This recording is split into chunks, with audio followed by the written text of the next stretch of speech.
कहानी की शुरुआत में हम बर्फीले जंगल में एक लड़के तांजीरो को देखते हैं। उसके चेहरे को देखकर लग रहा था कि वो बहुत ज्यादा परेशान है। तांजीरो अपनी बहन नेजुको को लेकर शहर की ओर जा रहा था। उसकी बहन बहुत ज्यादा जख्मी थी। तांजीरो अपनी बहन को कहता है कि नेजुको तुम मरना मत, मैं तुम्हें बचा लूंगा। आखिर तांजीरो और उसकी बहन के साथ क्या हुआ ये जानने के लिए हम एक दिन पीछे आ जाते हैं। तांजीरो चारकोल बेचने के लिए घर से निकलता है। तभी उसकी मॉम वहां पर आती है और तांजीरो के चेहरे पर लगी धूल को साफ करने लगती है और तांजीरो को कहती है कि आज उसे बाहर नहीं जाना चाहिए क्योंकि बाहर बहुत बर्फ पड़ चुकी है। लेकिन तांजीरो चाहता है कि न्यू ईयर के दिन उसकी पूरी फैमिली पेट भर के खाना खाए, इसलिए चारकोल बेचने के लिए उसे शहर जाना ही होगा। तभी तांजीरो के छोटे बहन भाई वहां पर आ जाते हैं और वो तांजीरो के साथ चलने के लिए जिद करने लगते हैं। लेकिन तांजीरो की मॉम उन्हें मना कर देती है क्योंकि वो दोनों अभी बहुत छोटे हैं। इसके बाद तांजीरो का एक और भाई वहां पर आ जाता है। तांजीरो उसे कहता है कि तुम अच्छे से लकड़ियां काटना और मैं बहुत जल्द वापस आ जाऊंगा।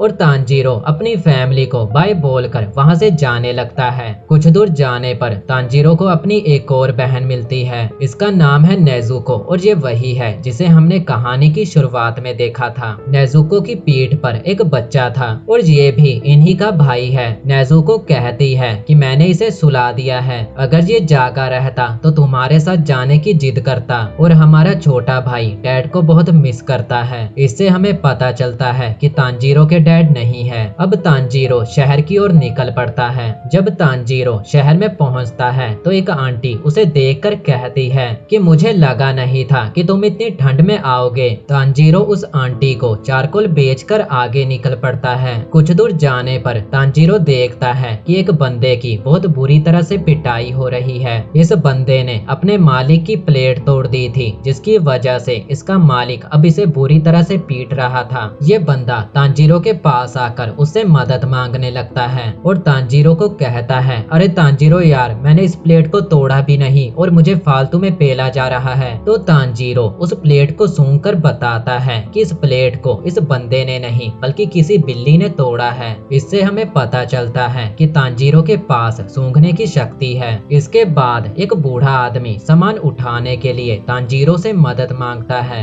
असल में तांजीरो एक बहुत अच्छा लड़का है और वो कभी भी किसी की मदद करने से पीछे नहीं हटता। देखते ही देखते रात हो जाती है और अब तांजीरो घर की ओर निकल पड़ता है। तांजीरो खुश था क्योंकि उसने अपने सारे चारकोल बेच दिए थे। कुछ दूर जाने पर उसे एक घर दिखाई देता है। उस घर में से एक बूढ़ा आदमी निकलता है और वो तांजीरो को रोक लेता है और कहता है कि रात बहुत हो चुकी है, तुम आज रात के लिए मेरे घर रुक जाओ। लेकिन तांजीरो उसे मना कर देता है क्योंकि उसे जल्द से जल्द अपने घर पहुंचना था। तो वो बूढ़ा आदमी गुस्से में तांजीरो से कहता है कि तुम्हें समझ नहीं आता, रात बहुत हो चुकी है और रात के समय में डीमन हमला करते हैं, तुम्हारी जान को खतरा हो सकता है। अब क्योंकि तांजीरो का घर बहुत दूर था और काफी रात भी हो चुकी थी, तो तांजीरो उस आदमी की बात मानते हुए उसके घर में रुक जाता है। उस बूढ़े आदमी के घर पर मस्त खाना पीना खाकर तांजीरो सोने लगता है और सोने से पहले तांजीरो उस आदमी से पूछता है कि डीमन कैसे होते हैं। तो वो आदमी बताता है, डीमन रात के समय धरती खोदकर बाहर निकलते हैं और वो अपने रास्ते में आने वाले हर एक इंसान को खा जाते हैं, इसीलिए मैंने तुम्हें रात को अपने घर में रुकने को कहा। तो तांजीरो उससे पूछता है कि क्या डीमन तुम्हारे घर पर भी हमला कर सकते हैं, जिस पर वो बूढ़ा आदमी कहता है कि हाँ, लेकिन तुम्हें डरने की जरूरत नहीं क्योंकि डीमन स्लेयर उन दरिंदों से हमारी रक्षा करते हैं। अब ये दोनों सो जाते हैं। सुबह होते ही तांजीरो अपने घर की ओर निकल पड़ता है। कुछ दूर जाने पर तांजीरो को खून की स्मेल आती है। वो खून की स्मेल का पीछा करते हुए अपने घर की ओर भागने लगता है और जैसे ही वो अपने घर के पास पहुंचता है तो वो देखता है कि उसकी बहन और उसका छोटा भाई घर के बाहर खून से लथपथ पड़े हैं। ये देखकर तांजीरो की आंखों से आंसू निकलने लगते हैं। इसके बाद तांजीरो घर के अंदर देखता है और घर के अंदर जो उसने देखा उसे देखकर उसे अपनी आंखों पर यकीन नहीं हो रहा था। पूरा घर खून से सना हुआ था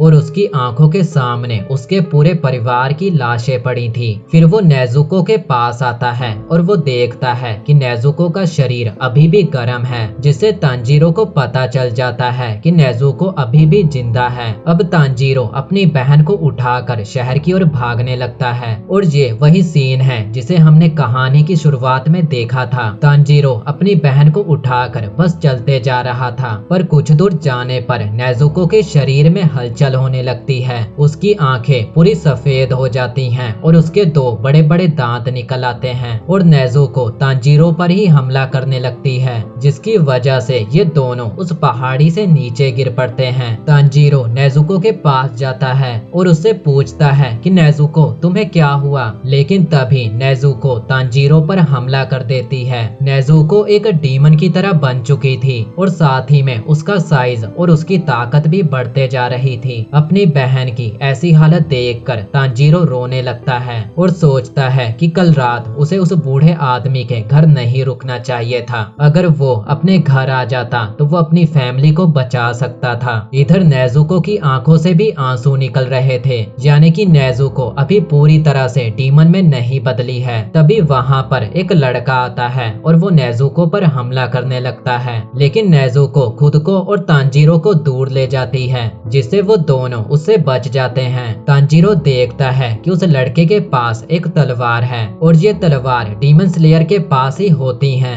जिससे तांजीरो को पता चल जाता है कि ये लड़का डीमन स्लेयर है। वो लड़का नेजुको की गर्दन पर तलवार रख देता है और वो नेजुको को मारने ही वाला था। तभी तांजीरो कहता है कि उसे मत मारना, वो मेरी छोटी बहन है। लेकिन वो लड़का तांजीरो को कहता है कि तुम्हें दिखाई नहीं दे रहा, ये एक डीमन बन चुकी है और अगर कोई एक बार डीमन बन जाता है तो उसे दोबारा इंसान नहीं बनाया जा सकता। अब तुम अपनी बहन को भूल जाओ। लेकिन तांजीरो अपनी बहन को नहीं खोना चाहता था, तो वो उस डीमन स्लेयर के आगे भीख मांगने लगता है। तो डीमन स्लेयर उसे कहता है कि अगर सच में तुम अपनी बहन को बचाना चाहते थे तो तुमने पहले मुझ पर हमला क्यों नहीं किया। अब तांजीरो एक पत्थर से उस डीमन स्लेयर पर हमला करता है, लेकिन वो उससे बच जाता है और तांजीरो के पीछे मारकर उसे बेहोश कर देता है। अपने भाई की ऐसी हालत देखकर नेजुको उस डीमन स्लेयर पर हमला करने लगती है और तांजीरो को उससे बचाने लगती है। वो लड़का ये देखकर हैरान रह जाता है, क्योंकि डीमंस इंसानों को सिर्फ खाना जानते हैं, उन्हें बचाना नहीं। लेकिन नेजुको डीमन होने के बावजूद अपने भाई को बचा रही थी। अब वो डीमन स्लेयर नेजुको पर हमला करता है और उसे भी बेहोश कर देता है। जब तांजीरो की आंख खुलती है तो वो अपने सामने अपनी बहन को देखता है, जो कि सही सलामत थी। डीमन स्लेयर तांजीरो को कहता है, एक आदमी से मिलो जिसका नाम साकोंजी ओरोकोटागी है।